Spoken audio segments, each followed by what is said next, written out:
Get ready, 10 seconds, 5 seconds, start.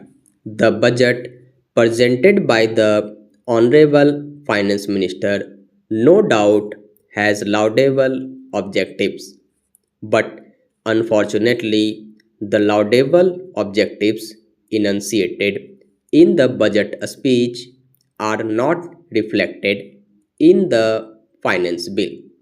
So there is a wide gap between the assertions of the finance minister and their execution as per the finance bill. The country is baffled. The entire nation is baffled as to how Dr. Manmohan Singh managed to mesmerize the country with laudable objectives but without the concerned provisions in the finance bill. Dr. Manmohan Singh went on criticizing the previous two governments of 1.5 years. But the fact remains that the economic instability in the country actually took place during the Congress rule, when the first budget was presented in August 1947 by late Sri Chettiar. The revenue receipts at that time were to the tune of 170 crores rupees, whereas the expenditure was 197 crores rupees and the deficit was 27 crores rupees. Mr. Vice Chairman, sir, as you know, the first budget was for only 6 months, but by the end of the year, the deficit was completely wiped out and the government came out successful and with a plus. In the present budget, the total expenditure of the government is 1,19,000 rupees and odd crores. Dr. Manmohan Singh and others from the government day in and day out say that they are curtailing government expenditure. But the figures go contrary to their assertions. When the colonial rule ended in 1947, the entire government of India was working only in the North Bloc and in the South Bloc. Now, the government has expanded so much that its offices could not be accommodated in entire New Delhi. Their offices are at Krishi Bhavan, Yojana Bhavan, Shastri Bhavan, Nirman Bhavan, and several other bhavans. Not satisfied with these, the Government of India's offices are at Lodi Road also. Not only this, the government acquired even the private houses and private buildings in Delhi to accommodate their offices. So, the total expenditure of the government is going up. When we look at the figures in the expenditure budget, what is the total expenditure of the government on establishment and salaries?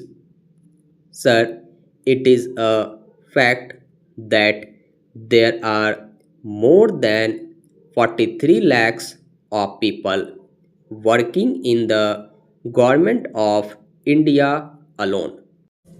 Their salary bill, establishment charges, emoluments, and other allowances amount to nearly 13,000 crores of rupees. If the pension bill is also added, it amounts to nearly 16,000 crores of rupees.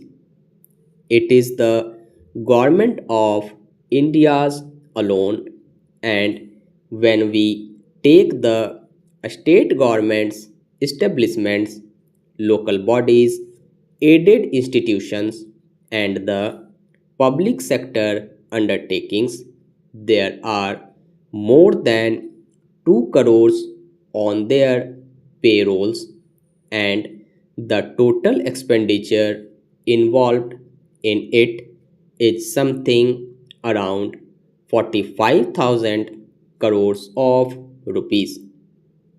Little precious has been done to reduce the expenditure of the government. As for the figures of the non-plan expenditure, when compared to the last year's budget, the non-planned expenditure went up by 4,400 crores of rupees.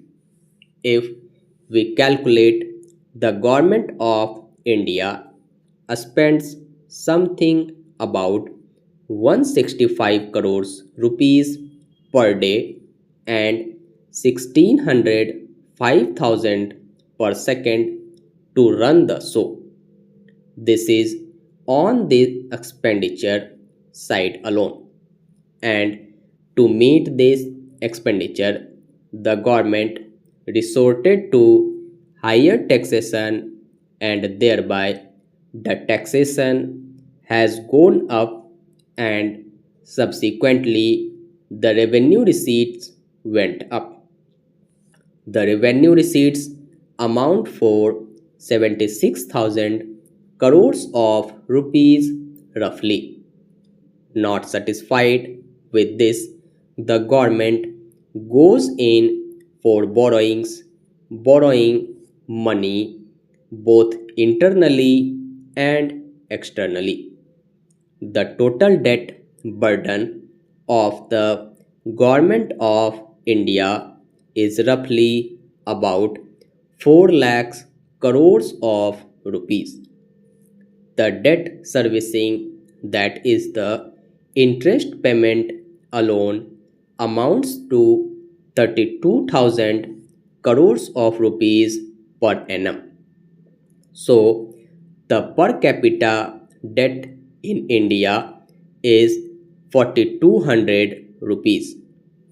And if we add this figure to the debt of the state governments, the per capita debt goes up to 6,000 rupees or 7,000 rupees, varying from one state to another. Even then, the government is not able to meet their expenses as they are living beyond their means. So, on one side, they are enhancing taxation, and on the other side, they are going for borrowings. As the money is still not sufficient, the government has resorted to deficit financing day in and day out.